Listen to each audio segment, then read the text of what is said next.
네, 여러분 반갑습니다. 디버깅을 통해 배우는 리눅스 커널의 구조와 원리의 저자 김동현입니다. 이번 시간에는 구장 커널 동기와 이제 방법, 기법에 대해서 소개하겠습니다. 자, 구장에서는 이제 임계 영역과 레이스 컨디션, 그리고 커널 동기와 기법이 필요한 이유, 그리고 레이스 컨디션 발생 실습, 그리고 스핀락과 뮤텍스의 세부 동작 방식에 대해서 설명을 하는데요. 9.1절에서는 커널 동기화의 주요 개념에 대해서 설명을 하고, 그리고 바로 9.2절에서는 레이스 컨디션 발생 실습을 소개합니다. 이어서 9.3절에서는 커널 동기화 기법에 대해서 설명을 하는데, 스핀락과 뮤텍스 기법의 차이점을 설명하면서 커널 동기화 기법에 대해서 소개합니다. 9.4절하고 9.5절에서는 스핀락과 뮤텍스의 세세한 동작 원리에 대해서 함수 분석과 자료 구조를 확인하면서 동작 원리를 분석하고요. 9.6절에서는 커널 동기와 디버깅 방법에 대해서 설명을 합니다. 네, 9장의 커널 동기화 기법을 이제 읽으시는 독자분들은 이제 입문자분들도 있고, 그리고 지금 실무 개발을 좀 하고 계시는 분도 있는데, 입문자분들 입장에서는 사실 임계 영역, 크리티컬 섹션이라고 하죠. 그리고 레이스 컨디션에 대해서 좀 이해하기 좀 어려운 부분이 있을 거예요.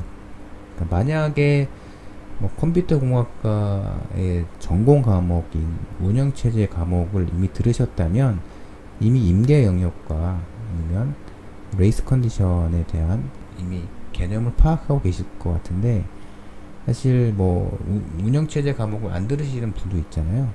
근데 그분들 입장에서는 임계 영역, 레이스 컨디션, 그리고 커널 동기화 이런 내용이 좀 낯설게 느껴질 수도 있어요. 그래서 9.1절 특히 커널 동기화의 주요 개념이 굉장히 중요하거든요. 그래서 입문자 분들은 9.1절에 있는 커널 동기화의 주요 개념에 대해서 숙지하셨으면 좋겠고요. 특히 9.1절에서 커널 동기화 기법을 임계 영역과 그리고 레이스 컨디션의 주요 핵심 개념을 설명을 또 드리고, 그리고 레이스 컨디션이 발생하는 그 조건에 대해서 설명을 하거든요. 레이스 컨디션이 발생하는 그 조건은 선점 스케줄링이 발생하고, 그리고 최근에 리눅스 시스템이 멀티코어인 SMP 시스템 아키텍처에서 구동이 되는 점, 그리고 디바이스 드라이버의 코드가 실행되는 도중에 인터럽트가 발생하고, 그리고 유저 프로세스, 유저 영역에서 생성된 멀티 스레드에서 특정 디바이스 노드에 동시다발적으로 액세스하는 경우가 이제 레이스 컨디션이 발생할 수 있는 조건이에요. 그래서 이런 개념을 숙지하셨으면 좋겠고요. 그 다음에 커널 동기화 기법에 대해서 파악하시면 됩니다. 그래서 먼저 9.1절에 있는 내용을 파악하시고, 그리고 9.3절 커널 동기화 기법에 대해 읽으신 다음에, 그 다음에 이제 스핀락과 뮤텍스에 대해서 확인하시면 되는데요. 사실 스핀락과 뮤텍스를 구성하는 커널 함수를 분석하는 게 참 어려워요. 그리고 자료 구조도 좀 난해하거든요. 그래서 처음에는 스핀락과 뮤텍스를 어느 드라이버, 어떤 디바이스 드라이버 코드에서 사용하는지에 대해서 먼저 파악하셨으면 좋겠고요. 왜냐면 우리가 처음 접하는 어떤 소프트웨어는 그 소스 코드 분석을 통해서 그 세부 구현 동작을 파악할 수도 있는데, 사실 스핀락과 뮤텍스의 그 함수를 분석하는 게 쉽지는 않거든요. 그래서 먼저 스핀락과 뮤텍스를 사용해서 어떻게 레이스 컨디션을 방지하는지에 대해서 이제 먼저 파악을 하시는 게 더 좋습니다. 그래서 그러니까 처음부터 뭐 함수 하나하나 열어서 분석을 하는 것도 좋은데요. 좀 되게 좀 지루하고 중간에 포기하는 경우가 좀 많은 것 같아요. 자, 그리고 스핀락과 뮤텍스를 사용할 때 되게 중요한 키포인트에 대해서 말씀을 드리면, 스핀락과 뮤텍스를 뭐 어떤 기법을 사용해도 되는데 주의해야 될 점이 하나 있어요. 네, 각각 기법을 사용하실 때 주의해야 될 점이 있는데, 먼저 뮤텍스를 사용하실 때는 먼저 뮤텍스를 사용하는 코드가 인터럽트 컨텍스트인지 먼저 좀 확인을 하셔야 돼요. 왜냐하면 뮤텍스는 슬립을 지원하는 동기화 기법이기 때문에 인터럽트 컨텍스트나 인터럽트 컨텍스트의 대표적인 예시는 인터럽트 핸들러죠. 인터럽트 핸들러에서 뮤텍스를 사용해서 임계 영역의 코드를 보호하시려고 할 수도 있어요. 이때는 큰 문제가 발생합니다. 왜냐? 뮤텍스가 걸리지 않을 거예요. 왜냐? 커널 코드에서 리눅스 커널에 스케줄링 관련된 코드에서 인터럽트 컨텍스트에서 이제 뮤텍스를 걸려고 하면 에러 메시지를 출력하면서 뮤텍스를 걸지 말라는 아토믹 오퍼레이션인가 이런 커널 에러 로그를 출력을 할 거예요. 아니면 특정 SOC 벤더의 시스템에서는 강제로 커널 패닉을 유발하는 경우도 있어요. 그래서 정리하면 뮤텍스를 사용하실 때는 뮤텍스를 거는 코드가 인터럽트 컨텍스트인지 좀 확인을 하시는 게 필요합니다. 스핀락을 사용하실 때는요, 스핀락을 사용해서 보호하고자 하는 임계 영역 크리티컬 섹션의 코드가 좀 코드의 실행 시간이 오래 걸리는지 좀 파악할 필요가 있어요. 왜냐하면 스핀락을 획득한 다음에 어떤 프로세스가 임계 영역을 실행하는 도중에 다른 이제 프로세스가 스핀락을 획득하려고 하면 스핀락을 기다리죠. 기다리는데 이제 계속 스핀락을 기다리면서 다른 동작을 하지 않아요. 그래서 스핀락을 걸어서 임계 영역을 보호할 때는 임계 영역의 코드 구간의 실행 시간을 체크하실 필요가 있습니다. 자, 그래서 입문자 분들을 위해서 이제 커널 동기화 기법 챕터를 좀 공부하는 방법에 대해 설명을 드렸는데, 여러분들 입문자가 아니고 여러분 실전 개발에 투입이 되신 분들은요, 이런 레이스 컨디션 발생 실습을 한번 해보시고요. 스핀락 뮤텍스를 좀 자료 구조 관점으로 분석을 하셨으면 좋겠어요. 그래서 스핀락을 획득했을 때에 이제 어떤 자료 구조가 어떻게 변하는지, 예를 들면 스핀락을 획득했을 때 경우에는 티켓 스핀락의 넥스트 값이 오너보다 항상 크죠. 1만큼 크게 되고요. 그리고 뮤텍스인 경우에는 뮤텍스 구조체에 오너라는 필드가 있어요. 근데 오너의 필드에 프로세스의 태스크 디스크립터 주소가 확인되면 현재 뮤텍스는 프로세스가 획득된 상태이다, 이렇게 해석을 할 수가 있거든요. 그래서 좀 세세하게 분석할 필요가 있습니다. 자, 커널 동기화를 구성하는 주요 개념에 대해서 잠깐 설명을 좀 드릴게요.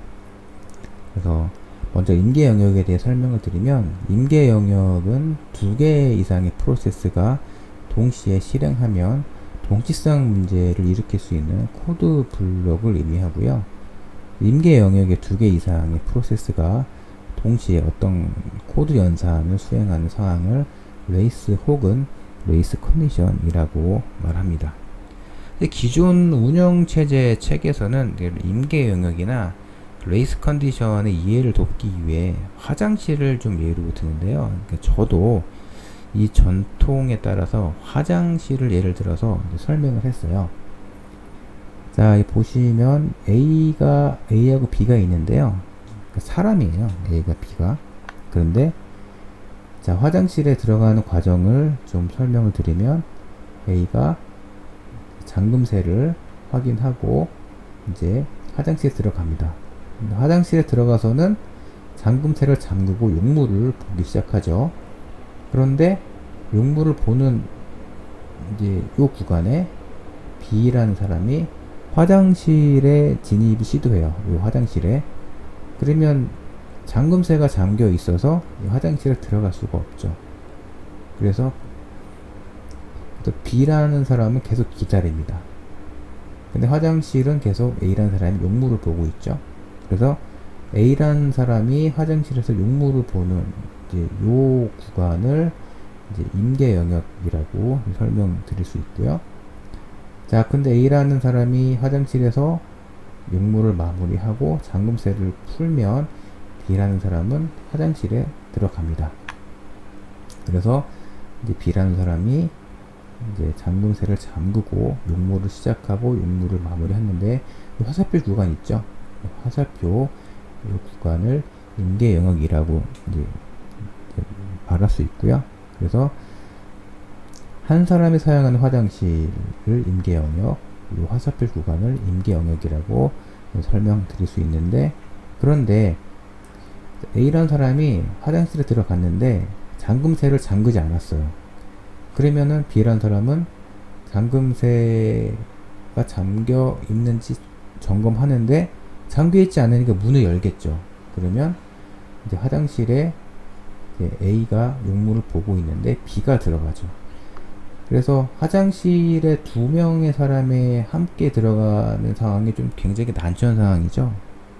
그래서 이런 상황을 레이스 컨디션이라고 이야기하고요. 보통 뭐 레이스라고 말하기도 합니다.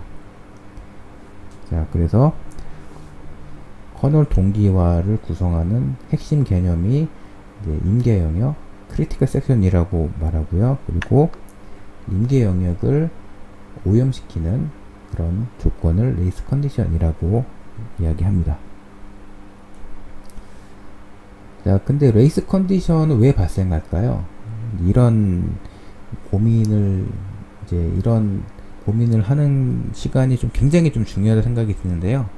사실 그 커널 동기화를 구성하는 주요 개념을 이해하는 것 못지않게 이제 더 중요한 게 레이스 컨디션이 왜 발생하는지의 조건에 대해서 고민을 해보는 거예요.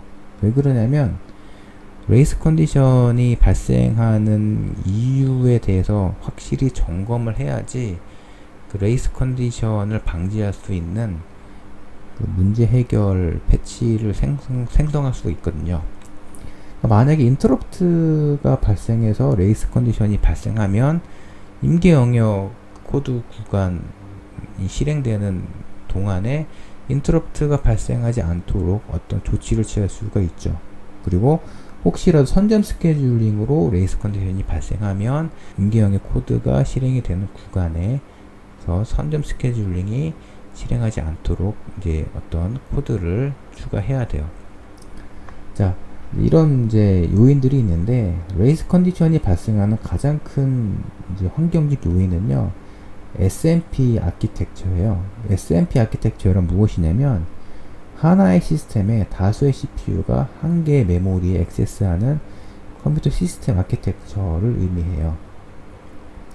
그래서 제가 기억하기로는 2007년도 8년도 이 전까지만 하더라도 CPU 코어는 인베디드 시스템에서는 한 개의 CPU 코어를 사용했던 걸로 기억하는데요. 한 2008년, 10년도부터 이제 듀얼 코어가 소개가 됐죠.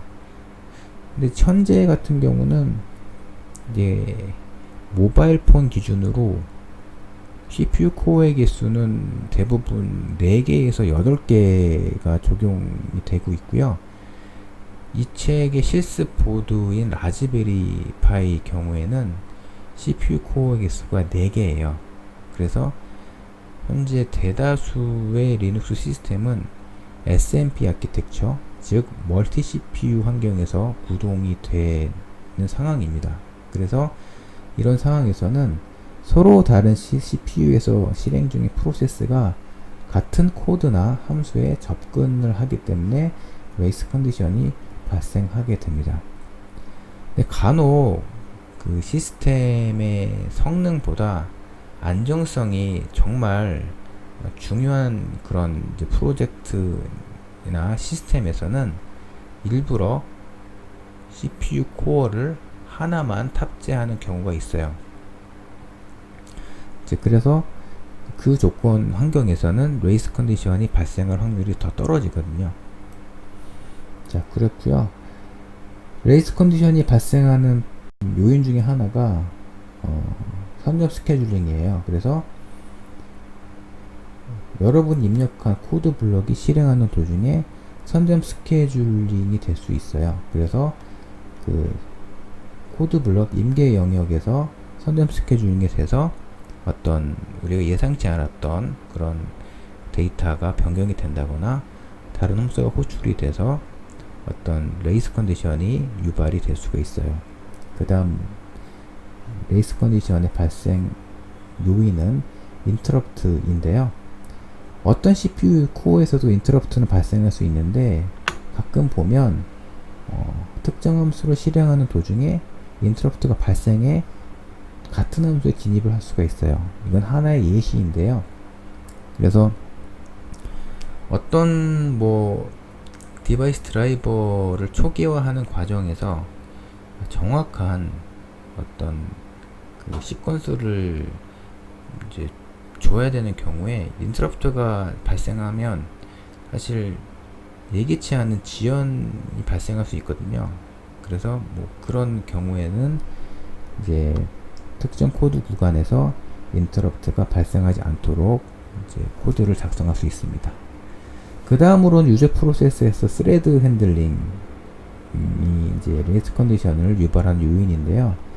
유저 애플리케이션에서 멀티 스레드를 생성해서 한 개의 디바이스 파일에 다수의 스레드가 접근하면 레이스 컨디션이 발생할 수 있습니다.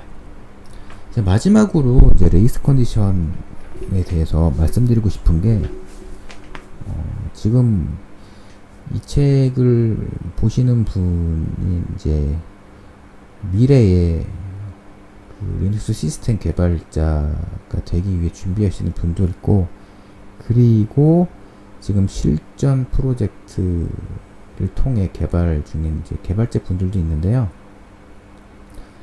지금 실전 프로젝트에서 이제 다양한 문제를 겪고, 여기서 말하는 다양한 문제라는 게 버그죠.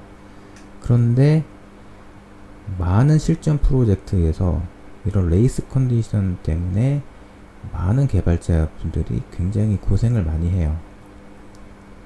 그리고 리눅스 커널 커뮤니티에서 이제 새롭게 이제 반영이 되는 커널 패치의 4분의 1 이상이 레이스 컨디션을 방지하거나 레이스 컨디션을 아예 회피하는 그런 패치들이에요. 그래서 지금 정상급 리눅스 커널 개발자 분들도 이런 레이스 컨디션으로 발생하는 문제를 해결을 하는 과정에서 굉장히 고생을 많이 하고 있고요. 지금 SOC 벤더 가장 대표적인 이야기가 브로드컴이나 엔비디아, 퀄컴이죠. 이런 SOC 벤더의 커널 드라이버 개발자 분들도 레이스 컨디션으로 발생하는 문제를 해결하기 위해 굉장히 고생을 많이 해요. 물론 저도 마찬가지고요. 저도 레이스 컨디션으로 발생하는 여러 가지 문제를 해결하기 위해서 굉장히 고생을 많이 했어요. 그래서 실전 프로젝트에 투입이 돼서 여러분들이 개발하시면 아마 레이스 컨디션으로 굉장히 고생하실 가능성이 매우 높아요. 그래서 이런 실전 프로젝트에서 레이스 컨디션으로 발생하는 다양한 문제를 이제 잘 적절히 해결하기 위해서는 구장에서 소개된 커널 동기화 기법을 잘 숙지하실 필요가 있어요. 예, 그래서 굉장히 실용적인 그런 패치와 그리고 어떤 코드 분석으로 이루어진 챕터가 9장이기 때문에 특히 실전 개발 프로젝트를 담당하고 있는 분들은 9장의 내용을 꼭 좀 꼼꼼하게 읽어주셨으면 좋겠습니다. 여기까지 9장 커널 동기화 기법에 대해서 소개를 마치겠고요. 이제 여기까지 동영상 시청해 주셔서 정말 감사합니다.